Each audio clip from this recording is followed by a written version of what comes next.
صدق اللہ العظیم وصدق مولانا الرسول الکریم ونحن على ذلك لمن الشاهدين والشاكرين والحمد لله رب العالمين.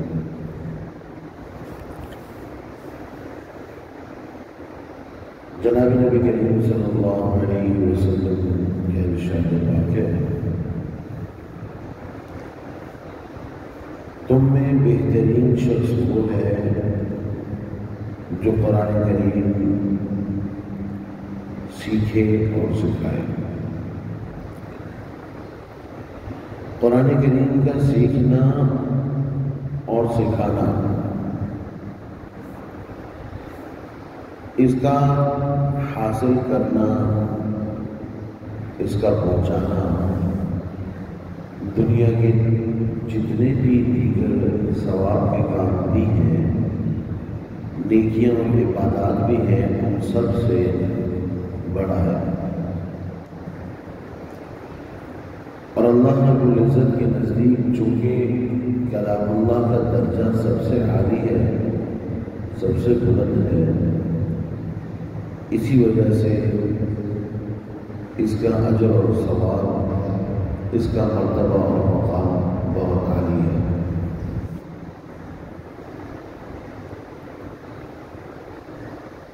کل ہماری ایک نشست ہوئی تھی اجمالی تعارف کی، ابتدائی باتوں کی، جس کے اندر یہ بتایا گیا تھا کہ قرآن کریم سب سے عالی ہے، سب سے بلند ہے، سب سے برتر ہے، اجر اور ثواب میں، مرتبے اور مقام میں. اس وجہ سے اس کا حاصل کرنا اور اس میں وقت لگانا اور اس کی آخرت کے انجام بھی سب سے بڑے اور عالی ہے. یہ بھی کچھ بات ہوئی تھی کہ انشاءاللہ العزیز قرآن کریم کا جو حامل ہوگا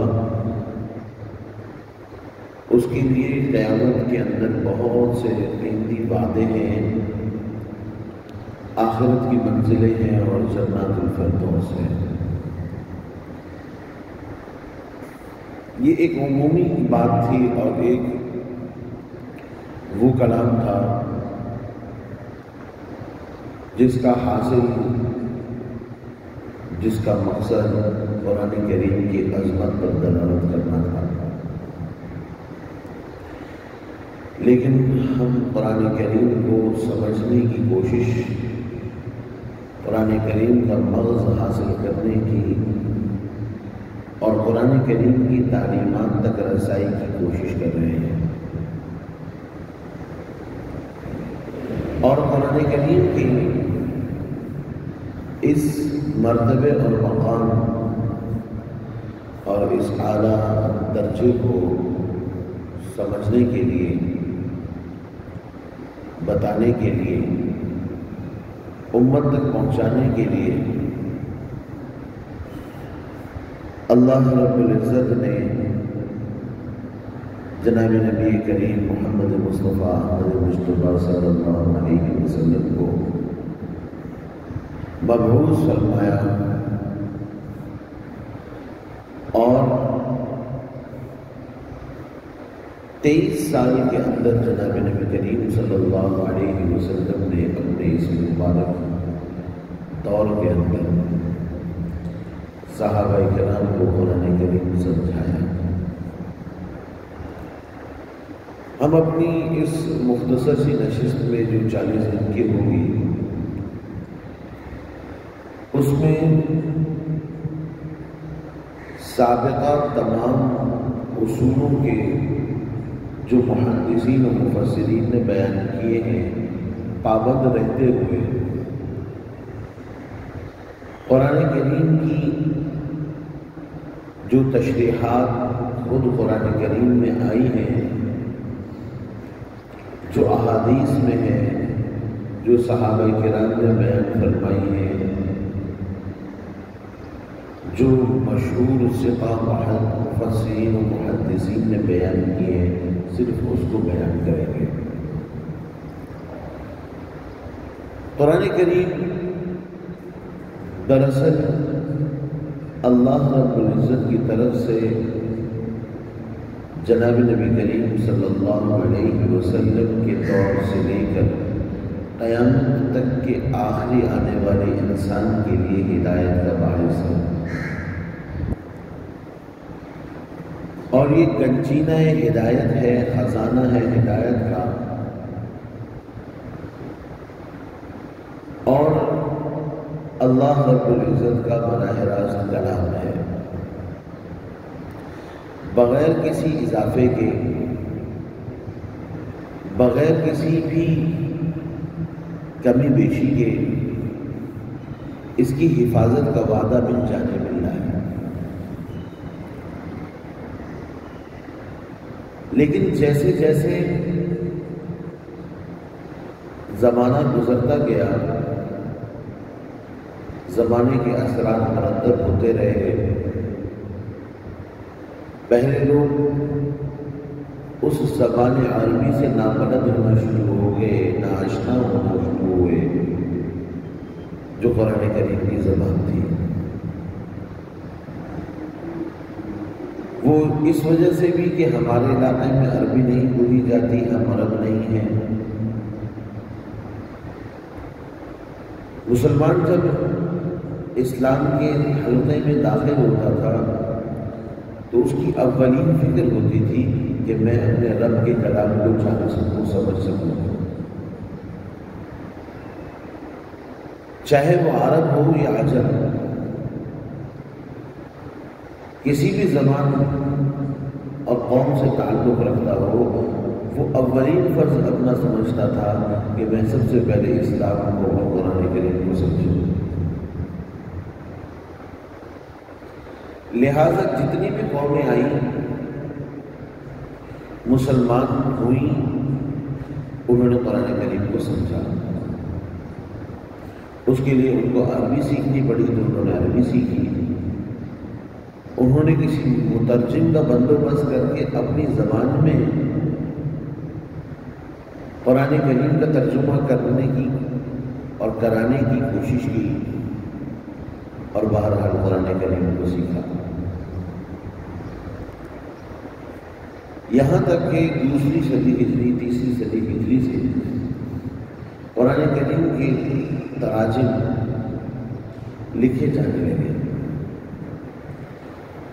ابھی موجودہ تفاسیر میں 300 صدی ہجری کے شیخ زاہد رحمہ اللہ تعالی علیہ کی تفسیر زاہدی ہمارے یہاں میں موجود ہے، وہ سب سے قدیم تفسیر ہے اور پہلی تفسیر جو اس وقت موجود ہے مخطوطوں میں، اور وہاں سے وہ اب طباعت ہو چکی، وہ تفسیر زاہدی ہے جو عربی کے علاوہ پہلی تفسیر تھی۔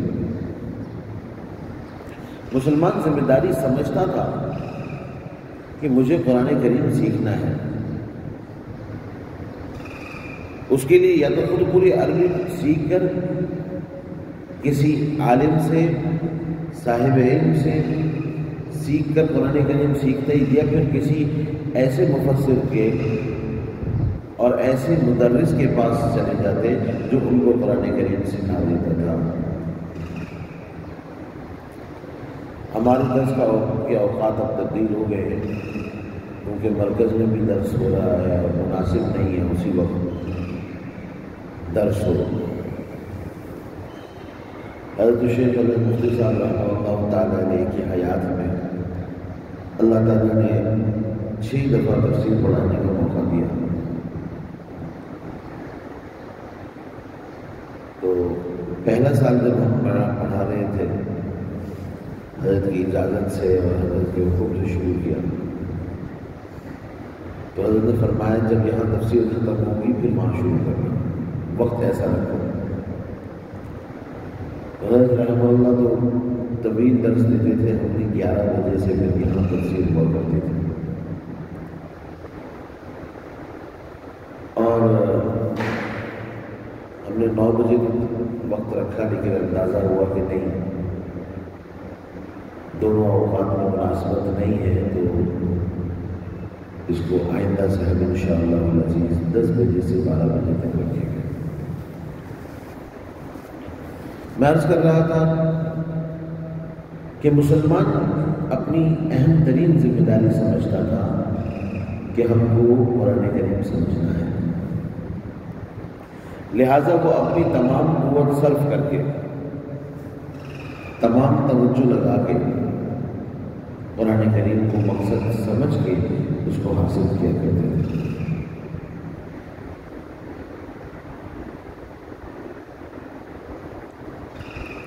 اور اسی غرض سے بہت سارے واقعات تاریخ میں لکھے ہیں کہ کتنے کتنے لمبے طویل سفر کر کے علم کے طلبگار جایا کرتے اور وہ دین اور علم حاصل کیا کرتے تھے،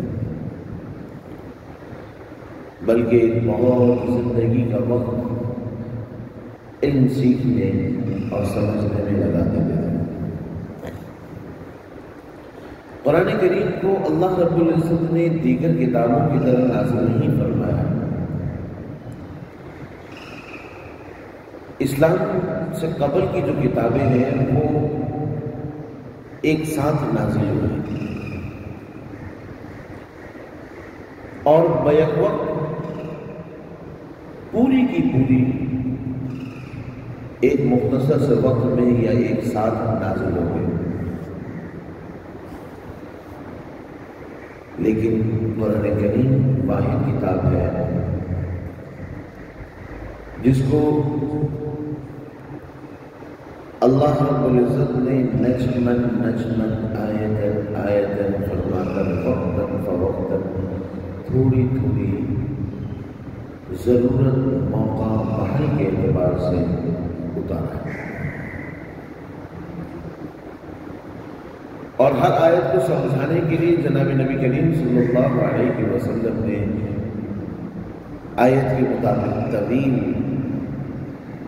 یا مختصر تعلیم فرما کر صحابہ کرام کو اس کو سکھایا ہے۔ ہمارے یہاں بعض لوگ سمجھتے ہیں کہ قرآن کریم کو اللہ رب العزت نے بہت آسان بنایا ہے، وَلَقَدْ يَسَّرْنَا الْقُرْآنَ لِلذِّكْرِ فَهَلْ مِن مُدَّكِرٍ۔ اللہ تعالیٰ فرماتے ہیں کہ ہم نے آسان بنایا ہے قرآن کریم کو، بس ہے کوئی جو اس کو سمجھے؟ تو بے شک ایسا ہے، اللہ رب العزت نے قرآن کریم کو بہت سہل اور آسان بنایا ہے، اور بے شک ایسا ہے کہ جو اس کو طلب کرنا چاہے، سیکھنا چاہے، حاصل کرنا چاہے تو اس کو بہت سہولت کے ساتھ سیکھ سکتا ہے، سمجھ سکتا ہے، اس کی تعلیمات حاصل کر سکتا ہے۔ لیکن یہ کہیں نہیں فرمایا کہ اس کو حاصل کرنے کے لیے تم وہ ربط اور وہ ضابطہ چھوڑ دو جو اللہ رب العزت نے قائم فرمایا ہے۔ لہٰذا صحابہ کرام جو عربی دان تھے، عربی النسل تھے، عربی ان کی مادری زبان تھی، قرآن کریم کے ماحول سے آشنا تھے، ان کے سامنے قرآن کریم نازل ہو رہا تھا، لیکن بہت سے مقامات پر وہ جناب نبی کریم صلی اللہ علیہ وسلم سے آیات سمجھنے کے لیے تشریف لاتے اور کبھی کبھی سمجھنے میں غلطی ہوتی۔ وہ مشہور واقعہ ہے عدی ابن حاتم رضی اللہ تعالیٰ عنہ۔ قرآن کریم میں اللہ رب العزت نے روزہ ختم ہونے کی جو اوقات بیان فرمائے تو اللہ رب العزت فرماتے ہیں حَتَّى يَتَبَيَّنَ لَكُمُ الْخَيْطُ الْأَبْيَضُ مِنَ الْخَيْطِ الْأَسْوَدِ، یہاں تک کہ سفید دھاگا کالے دھاگے سے الگ نظر آنا شروع ہو جائے۔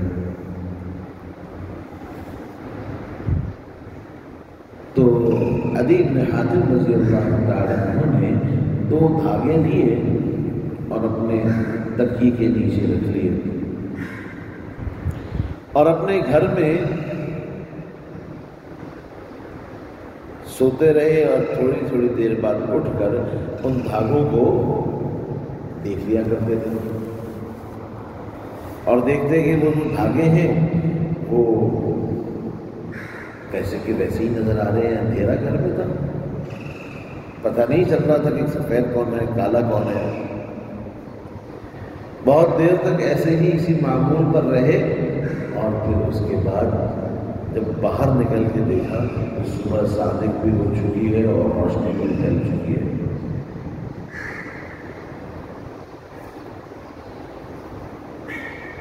جناب نبی کریم صلی اللہ علیہ وسلم کی خدمت عالیہ میں حاضر ہوئے اور فرمایا کہ حضرت میں تو آیت کے مطابق 2 دھاگے لے کر اپنے تکیے کے نیچے رکھ کے کھجوریں کھاتا رہا اور دیکھتا رہا، یہاں تک کہ جب میں نے باہر نکل کے دیکھا تو روشنی تو خاصی ہو چکی تھی۔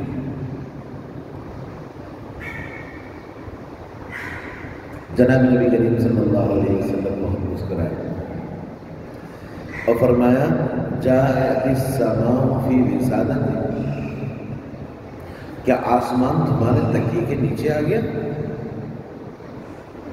اس سے مراد اور اللہ تعالیٰ کا مقصد ان دھاگوں سے آسمان پر آنے والی سفیدی یا آسمان پر آنے والی سیاہی مراد تھی۔ صحابہ کرام کو بھی اللہ کے رسول ہی سمجھاتا ہے۔ وہ مشہور واقعہ جو ہے سورہ عبسہ کا شان نزول بنا،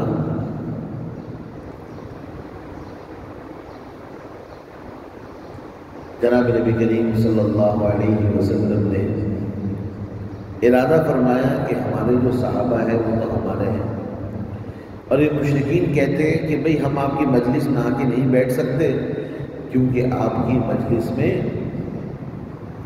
ہمارے غریب اور کمتر لوگ بیٹھتے ہیں، ہم سردار لوگ ہیں، ہم اس مجلس میں نہیں بیٹھیں گے۔ اگر آپ کو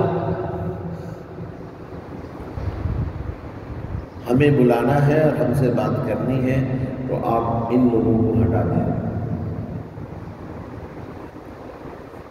نبی کریم صلی اللہ علیہ وسلم نے ان کی ہدایت کی کوشش کرتے ہوئے صحابہ کرام سے کہا کہ بھئی کچھ وقت کے لیے تم مت آنا، جس وقت یہ لوگ آئیں گے۔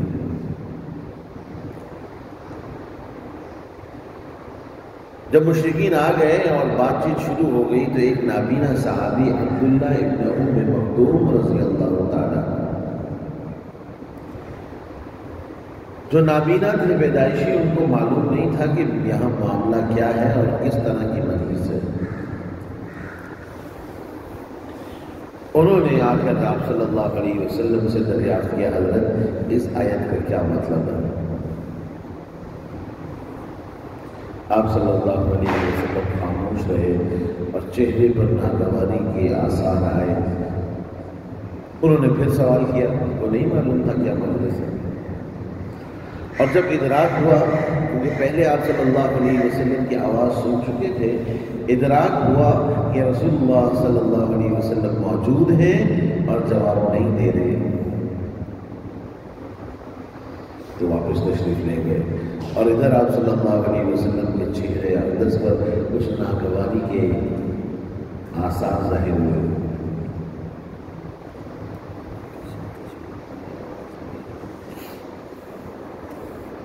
اللہ اکبر کبیرہ۔ تو جناب نبی کریم صلی اللہ علیہ وسلم کو اللہ رب العزت نے آیت نازل فرمائی، عبس وتولی۔ حضرت آپ جی بجبی ہوئے، آپ نے ناراضگی کا اظہار فرمایا اور چہرہ اقدس پھیر لیا۔ ان جاءہ الاعمیٰ، جب آپ کے پاس ایک نابینا صحابی تشریف لائے، وما يدريك لعله يزكى، آپ کو کیا معلوم، ہو سکتا ہے وہ نصیحت حاصل کر لیتا۔ تو بتانے کا مقصد یہ ہے کہ صحابہ کرام رضوان اللہ علیہ اجمعین کو بھی سمجھنے کے لیے اور صحابہ کرام کو بھی جاننے کے لیے، دین کی معلومات حاصل کرنے کے لیے، قرآن کریم کی آیات کے مفہوم جاننے کے لیے رسول اللہ صلی اللہ علیہ وسلم کی تعلیمات کی ضرورت تھی۔ تو تو قرآن کریم کو سمجھنا دین کی تعلیمات کے بغیر ممکن نہیں، اور اسی مقصد کے لیے بعثت نبوی صلی اللہ علیہ وسلم قرآن کریم کے مقابلے میں جو کتابیں اس سے قبل نازل ہوئی، تورات، زبور اور انجیل، یہ ساری بیک وقت نازل ہوئی۔ موسیٰ علیہ السلام پر تورات نازل ہوئی تو آسمان سے الواح اتر آئی۔ الواح میں بڑے بڑے لوحوں میں لکھا ہوا تھا قرآن کریم، اور وہ الواح دے دی گئی۔ وَأَلْقَى الْأَلْوَاحَ، قرآن کریم میں آتا ہے پوری تورات لکھی ہوئی دی تھی، ہدایت کے قانون سب لکھے ہوئے کر دے دیے گئے۔ اسی طرح زبور اور انجیل بھی ایک ساتھ نازل ہوئی۔ قرآن کریم میں لفظ انزلنا آتا ہے، انزلنا میں نے ایک ساتھ اتارا، اور نزلنا کا معنی ہے آہستہ آہستہ اتارنا۔ ایک قول کے مطابق 23,000 مرتبہ وحی آئی ہے آپ صلی اللہ علیہ وسلم کو، ہر سال تقریباً 1,000 مرتبہ۔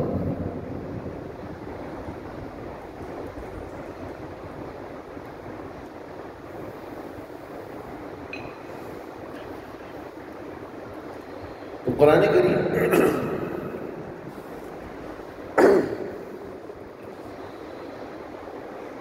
ایک پادری نے ایک زمانے میں دعویٰ کیا کہ میں قرآن کریم سے ثابت کر سکتا ہوں کہ جیسے قرآن کریم محفوظ ہے ویسے ہی تورات اور زبور اور انجیل بھی محفوظ ہے اور صحیح ہے، اس میں کسی قسم کی تحریف نہیں ہوئی۔ جبکہ مسلمانوں کا یہ عقیدہ ہے اور مسلمان اس مذہب پر قائم اور دائم ہے کہ اسلام کے علاوہ، قرآن کریم کے علاوہ تمام مذاہب اور تمام کتابیں منسوخ ہیں اور محرف ہیں۔ منسوخ کا مطلب ناسخ آ گیا، اب پرانی باتیں ختم ہو گئی، اب نئے احکام آ گئے۔ محرف کا معنی یہ ہے کہ اس کے اندر تحریف ہو گئی، تحریف کر دی گئی۔ تو سب مسلمان اس بات کے قائل ہیں۔ اس شخص نے دعویٰ کیا، اس پادری نے، کہ میں ثابت کروں گا اور قرآن کریم سے ثابت کروں گا۔ کچھ علماء سے اس کی بات ہوئی اور اس کا مناظرہ ہوا۔ اس نے کہا کہ بات سنو، قرآن کریم میں اللہ رب العزت فرماتے ہیں اِنَّا أَنزَلْنَا التَّوْرَاةَ فِيهَا هُدًى وَنُورٌ، بے شک ہم نے نازل کی ہے تورات کو، اس میں ہدایت اور نور تھا۔ قرآن کریم کی آیت ہے، ہاں بالکل، اللہ تعالیٰ نے نازل کی یہ کتاب، کہاں بالکل نازل کی۔ فرمایا دوسرے مقام پر اللہ رب العزت فرماتا ہے اِنَّا نَزَّلْنَا الذِّكْرَ، بے شک ہم نے ہی نازل کیا ہے ذکر، وَإِنَّا لَهُ لَحَافِظُونَ۔ تورات کے لیے ایک اور جگہ فرمایا فِيهِ ذِكْرُكُمْ، اس میں تمہارے لیے نصیحت ہے۔ تو کہا اللہ رب العزت نے اس آیت میں اِنَّا نَحْنُ نَزَّلْنَا الذِّكْرَ وَإِنَّا لَهُ لَحَافِظُونَ، اس میں قرآن کریم کا نام نہیں لیا، بلکہ فرمایا ہے ہم نے ذکر نازل کیا ہے، اور تورات کو ذکر اللہ رب العزت فرماتے ہیں، اور تورات کو نازل کرنے کا حکم بھی اور اس کا واقعہ بھی اللہ تعالیٰ قرآن کریم میں بیان فرما رہے ہیں۔ تو یہ منزل بھی ہے اور ذکر بھی ہے، اور یہاں اللہ تعالیٰ حفاظت کا ادا کرتے ہوئے فرماتے ہیں اِنَّا نَحْنُ نَزَّلْنَا الذِّكْرَ وَإِنَّا لَهُ لَحَافِظُونَ۔ تو پتہ چلا قرآن کریم نازل شدہ ہے، جیسے ویسے ہی تورات نازل شدہ ہے، اس میں بھی ذکر ہے، اس میں بھی ذکر ہے۔ اس آیت سے معلوم ہوا کہ وہ کتاب بھی محفوظ ہے۔ آپ کیسے کہہ سکتے ہیں کہ یہ والا جو نزول ہے یہ محفوظ اور یہ والا نزول محفوظ نہیں ہے؟ اس آیت سے تو دونوں کا محفوظ ہونا معلوم ہو رہا ہے۔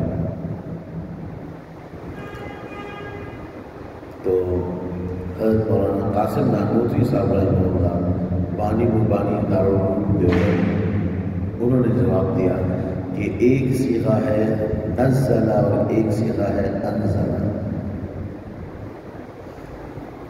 نزلہ کا معنی ہوتا ہے آہستہ آہستہ، اور انزلہ کا معنی ہوتا ہے ایک ساتھ اتارنا۔ ایک ساتھ چیز اتر جائے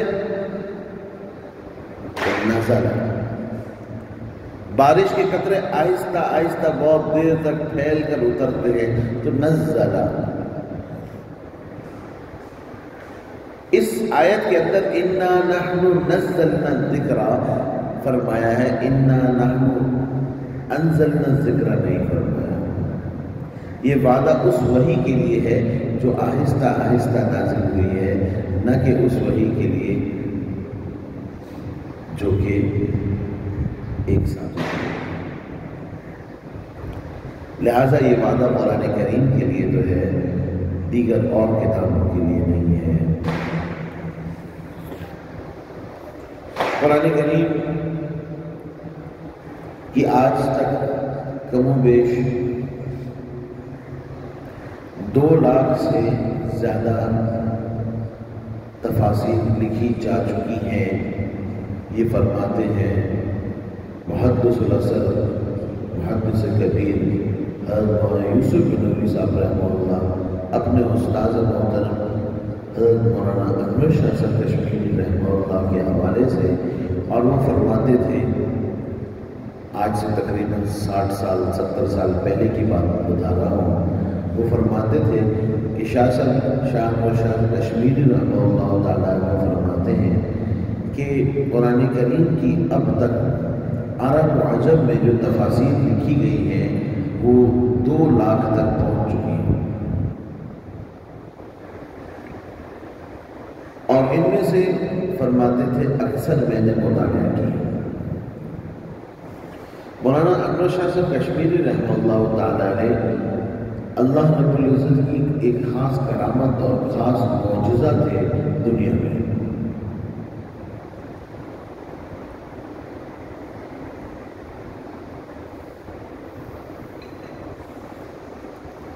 مولانا انور شاہ کشمیری رحمہ اللہ تعالیٰ کو اللہ رب العزت نے ایسا حافظہ دیا تھا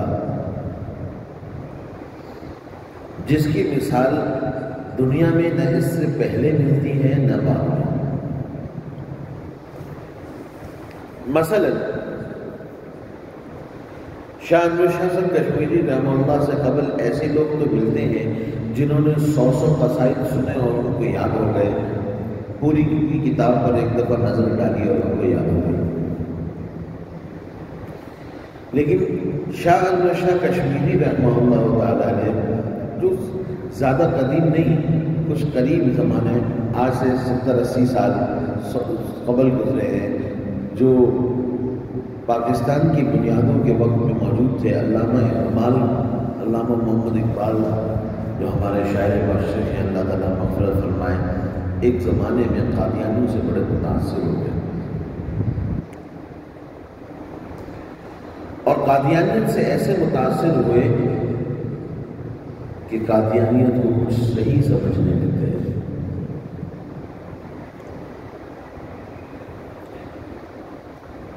اور علامہ اقبال بہت ذہین آدمی تھے۔ شاہ انور شاہ کشمیری رحمہ اللہ نے فرمایا کہ اس سے مجھے خود ملاقات کرنی پڑے گی۔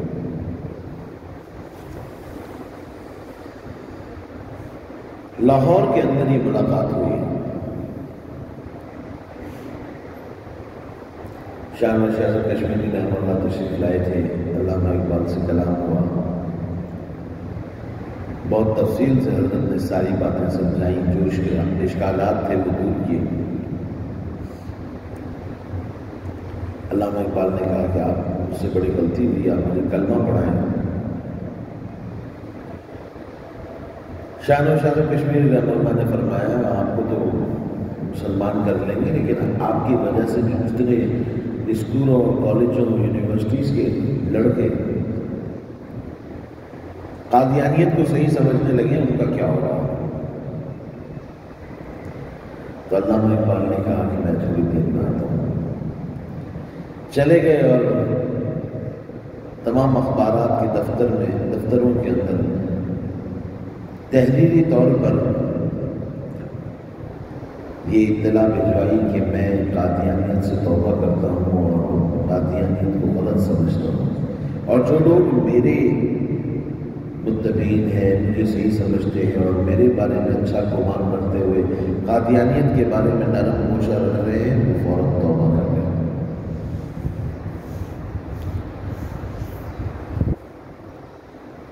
اور علامہ اقبال نے جب ان سے کلام کیا تو کہا افسوس مجھے اگر دوبارہ زندگی مل جائے تو میں عالم بن جاؤں۔ میں نے آج تک کوئی ایسا عالم دین دیکھا ہی نہیں تھا، مجھے پتہ نہیں تھا عالم دین ایسے ہوتے ہیں۔ افسوس مجھے ایک اور زندگی مل جائے اور مجھے بچپنا اور وقت مل جائے تو میں دوبارہ علم دین حاصل کروں گا۔ میں نے اپنی زندگی کہاں ضائع کر دی۔ وہاں انور شاہ کشمیری رحمہ اللہ تعالیٰ علیہ کو دنیا کہتی تھی کہ یہ چلتا پھرتا کتب خانہ ہے۔ حضرت خود فرمایا کرتے تھے جو کتاب ایک دفعہ میری نظر سے گزر جائے اللہ کے شکر اور فضل سے مجھے یاد ہو جاتی ہے۔ شادی نہیں کرتے تھے، 40 سال کی عمر میں حضرت کی شادی ہوئی ہے، اور حضرت شیخ الہند رحمہ اللہ کے خاص شاگرد ہیں، اور نکاح بھی ایسے ہوا کہ درس دے رہے تھے، شیخ الہند رحمہ اللہ بڑے پریشان بیٹھے تھے اپنے مسند پہ، اپنی جگہ دفتر میں۔ ایک حکیم صاحب تھے، حکیم صاحب نے پوچھا حضرت بڑے پریشان ہیں، کیا بات ہے؟ کہا یہ مولوی انور شاہ بڑا کام کا آدمی ہے لیکن اس نے شادی نہیں کی ہے، مجھے ڈر ہے کبھی